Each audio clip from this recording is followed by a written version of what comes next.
भावेश को वीडियो में उस आदमी का चेहरा दिखाई नहीं दे रहा था। भावेश को उस आदमी पर शक होने लगता है और वो तुरंत उस टैक्सी का नंबर नोट कर लेता है। उस वीडियो में भावेश के कार से उतरने के बाद कार आगे निकलती है तो टैक्सी फिर से उसका पीछा करती है। उसके बाद का वीडियो किसी भी कैमरा में नहीं है। भावेश यहाँ तक कि आसपास की सारी दुकानों के कैमरे भी हैक कर लेता है, पर किसी भी कैमरे में उस समय की रिकॉर्डिंग नहीं है। भावेश फिर उस टैक्सी के नंबर से उस टैक्सी चलाने वाले ड्राइवर का एड्रेस निकालता है और एड्रेस मिलते ही वो तुरंत इंटरनेट कैफे से निकल जाता है। संजीव सोलंकी इंतजार करते करते परेशान हो रहे हैं। बार बार घड़ी देखते हैं, फिर फोन देखते हैं, पर उनसे ज्यादा सब्र नहीं होता। फिर वो सीधा शहर के कमिश्नर को फोन मिलाकर उन पर चिल्लाते हैं। 1 घंटा बीत गया, अब तक पुलिस वाले कुछ नहीं ढूंढ पाए। क्या कर रहे हैं आप लोग? मेरी बेटी को अगर कुछ हो गया ना तो अच्छा नहीं होगा किसी के लिए भी। संजीव सोलंकी अपनी बेटी के लिए बहुत डर रहे हैं। वहीं संजना की माँ का रो रो कर बुरा हाल हो चुका है। वो बस एक ही बात कही जा रही हैं, मेरी बेटी को ले आओ, मेरी बेटी को ले आओ। संजीव सोलंकी फिर इन्वेस्टिगेशन इंस्पेक्टर सूर्य कुमार को फोन मिलाकर पूछते हैं, इंस्पेक्टर कुछ पता चला? और इंस्पेक्टर जो भी बोलता है वो सुनकर संजीव सोलंकी ज्वालामुखी की तरह गुस्से से फट जाते हैं और अपना मोबाइल दीवार में फेंक कर मार देते हैं और गुस्से में बड़बड़ाते हैं, एक बार बस पता चल जाए कि किसका काम है, दुनिया से खत्म कर दूंगा उस इंसान को। संजीव सोलंकी की बेटी को किडनैप किया है उसने। उसे पता नहीं है कि उसने किससे पंगा लिया है। लगता है इन पुलिस वालों से कुछ नहीं होगा। मुझे खुद ही अपनी बेटी को ढूंढने जाना पड़ेगा। मुकेश अंकल कार निकालो और अपने सभी आदमियों को बुलाओ, हम खुद जाएंगे ढूंढने के लिए संजना को। संजीव सोलंकी अपनी बेटी को ढूंढने के लिए अपने आदमियों के साथ निकल जाते हैं। इंस्पेक्टर सूर्य कुमार अपनी पुलिस टीम के साथ उस एरिया का चप्पा चप्पा छान मारते हैं। वहाँ के सभी घरों से, आसपास की दुकानों से, सब जगह पूछताछ करते हैं, पर उन्हें कोई सबूत नहीं मिलता। ऐसा लग रहा था जैसे कि जब वो हादसा हुआ तब दुनिया रुक गई थी, सबकी आंखें बंद हो गई थीं और वो हादसा होते हुए किसी ने नहीं देखा। इंस्पेक्टर भी आसपास लगे कैमरों को चेक करवाता है तो उसे भी ये बात पता चल जाती है कि वो सारे वीडियोस करप्ट हो चुके हैं, उन्हें वायरस ने खराब कर दिया है। इंस्पेक्टर को अब टेंशन होने लगती है क्योंकि ये काम कोई बहुत ही शातिर और बड़ा गिरोह ही कर सकता था। इंस्पेक्टर स्पेशल टास्क फोर्स से इस केस के लिए मदद मांगते हैं। दूसरी ओर अब तक सभी न्यूज चैनल पर संजना के किडनैप होने की खबर चलने लगी थी और देखते ही देखते कुछ ही घंटों में पूरे शहर को पता चल गया कि संजीव सोलंकी की बेटी संजना किडनैप हो चुकी है। न्यूज वाले संजीव सोलंकी के घर के बाहर आकर खड़े हो जाते हैं और पल पल की खबर लोगों तक पहुंचाते हैं। ये केस इतना बड़ा होता जा रहा था कि स्टेट के चीफ मिनिस्टर को भी टेंशन होने लगती है और वो डायरेक्ट कमिश्नर को हर तरह के एक्शन की छूट दे देते हैं। Commissioner dog squad, CID, cyber cell सभी से मदद मांगते हैं। हर कोई केस को सॉल्व करने में लग जाता है। भावेश उस टैक्सी ड्राइवर के घर आता है जिसकी टैक्सी उसे उस वीडियो में नजर आई थी। वो एक चौल में एक छोटा सा घर है। भावेश उस घर के दरवाजे को खटखटाता है। कुछ देर बाद एक बुजुर्ग आदमी बाहर आता है और पूछता है, कौन हो भाई और क्या चाहिए? भावेश उस आदमी से पूछता है, क्या तुम्हारे पास टैक्सी है? तो वो आदमी हाँ में सर हिलाता है। फिर भावेश उससे पूछता है, क्या टैक्सी तुम चलाते हो? हाँ, हम भी चलावत है, कभी कभी हमार बिटवा भी चलावत है, पर पिछले कुछ दिनों से बिटवा ही चलावत रही। उनकी बात सुनने के बाद भावेश पूछता है, आपका बेटा कहाँ है? मुझे उससे कुछ बात करनी है। भावेश के इतना बोलते ही वो आदमी भावेश से पूछता है, क्या बात है भैया, कोई गलती होवत रही का हमार बिटवा से? अगर ऐसो कुछ है तो हम तुम्हार हाथ जोड़त रही, ऊ को माफ कर देओ, बड़ो भोलो सो है हमार बिटवा। भावेश उसे आश्वासन दिलाता है, ऐसा कुछ नहीं है, आप फिक्र मत करो, उसने कल एक सवारी को छोड़ा था, बस उस बारे में कुछ जानना है। ये सुनने के बाद उस आदमी को थोड़ी शांति मिलती है और फिर वो कहता है, बिटुआ तो सवेरे ही निकलत रही टैक्सी चलान। भावेश को टेंशन होने लगती है, अब वो उस ड्राइवर को कहाँ ढूंढता फिरेगा। फिर भावेश उस आदमी से उसके बेटे का नंबर लेता है और फिर वहां से निकल जाता है।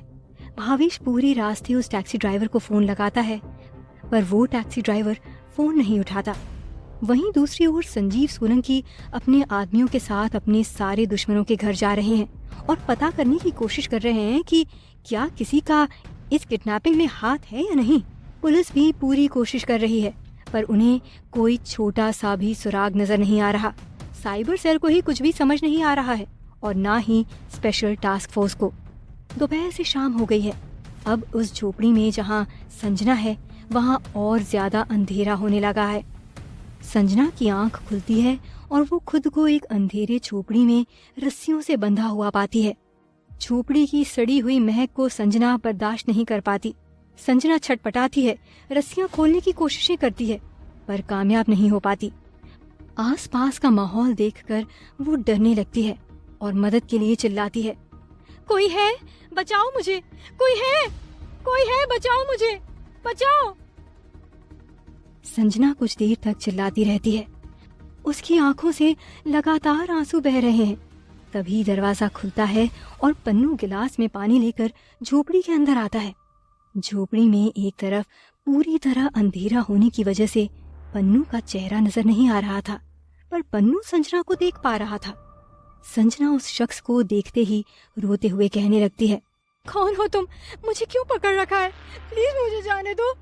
पन्नू पानी आगे करता है और कहता है, लो पानी पी लो, अभी तो बहुत बात करनी है तुमसे। संजना डर के मारे पानी नहीं पीती। फिर पन्नू जबरदस्ती उसके मुंह में पानी डालता है तो संजना सारा पानी बाहर थूक देती है। पन्नू ये देखकर हंसता है और कहता है, बहुत बढ़िया, यहाँ दूर दूर तक पानी नहीं मिलता।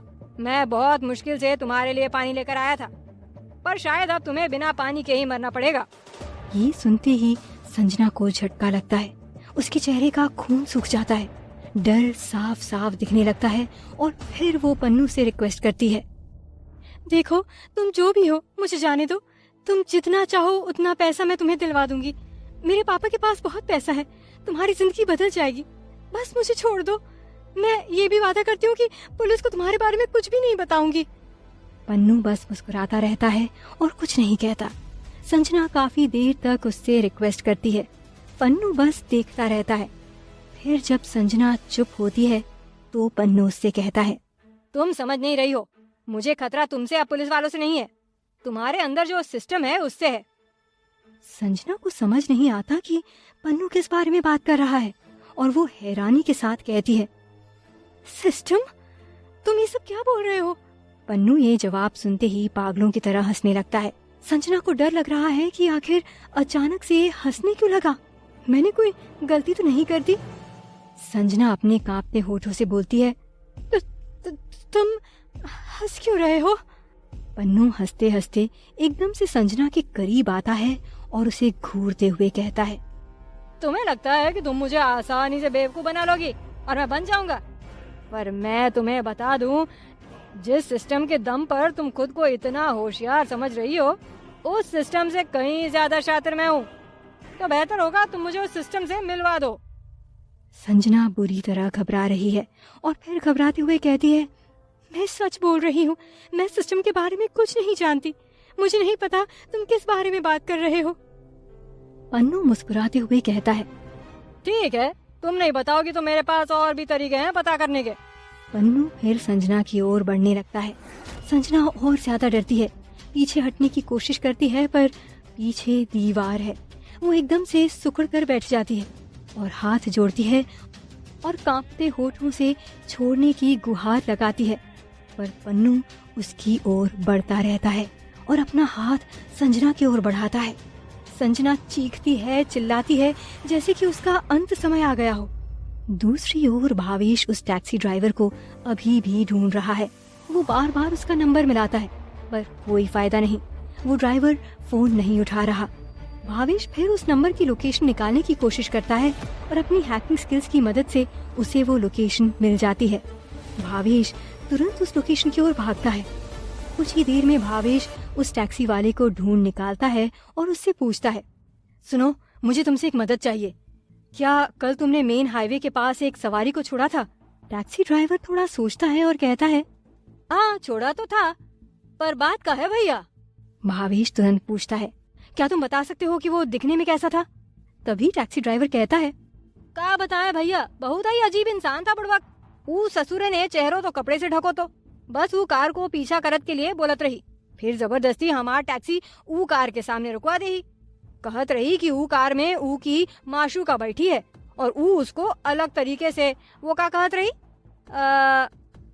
हैं स्टाइल में प्यार की बात कहना चाहता है। तो हम भी ऊ की मदद कर दिए, फिर हम वहाँ से निकल गए। भावेश फिर पूछता है, वो आदमी दिखने में कैसा था, उसका हुलिया कैसा था? वो टैक्सी वाला फिर अपने दिमाग पर जोर डालता है और कहता है, शक्ल का तो हमको कुछ ज्यादा याद नहीं, पर हाँ ऊ ससुरा दुबला पतला सा रही, सफेद कलर की कमीज पहनत रही और ऊ के बाल थोड़े बड़े से और घुंघराले से रही। लगत तो चोर सा है। हमको तो ऊ ससुरे पे शक हो रहा था कि ई जैसे बुड़बक से ऊ कार में बैठी लड़की का पटेगी, पर सवारी की बात तो माननी पड़ेगा भैया जी। भावेश को अब तक कोई भी सबूत नहीं मिला था। वो बहुत बेसब्र होता जा रहा है। वो फिर पूछता है, क्या तुम्हें उसकी कोई बात या कोई ऐसी चीज याद हो जो उसे ढूंढने में या पहचानने में मदद कर सके? टैक्सी वाला बोलता है, भैया जी हम रोज कई लोगों से मिले हैं, अब कितनों को याद रख पा सके। इतनी मेहनत के बाद भी भावेश के हाथ कुछ नहीं लगता। भावेश निराश हो जाता है। घबराहट से उसका दिल और ज्यादा जोरों से धड़कने लगता है। भावेश संजीव सोलंकी को भी फोन लगाता है और उनसे पूछता है, अंकल संजना का कुछ पता चला? संजीव सोलंकी बड़ी निराशा के साथ कहते हैं, नहीं भावेश, अभी तक कुछ पता नहीं चला।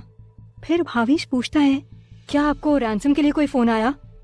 नहीं, पहले मैं भी यही सोच रहा था कि शायद पैसे का मामला होगा, पर अब मुझे लग रहा है कि ये कोई पैसे का मामला नहीं है। कोई शायद अपनी दुश्मनी निकाल रहा है। मेरी बेटी की जान खतरे में है। इतना बोलकर संजीव सोलंकी फोन काट देते हैं। भावेश के मन में ख्याल चलने लगता है, रात करीब है।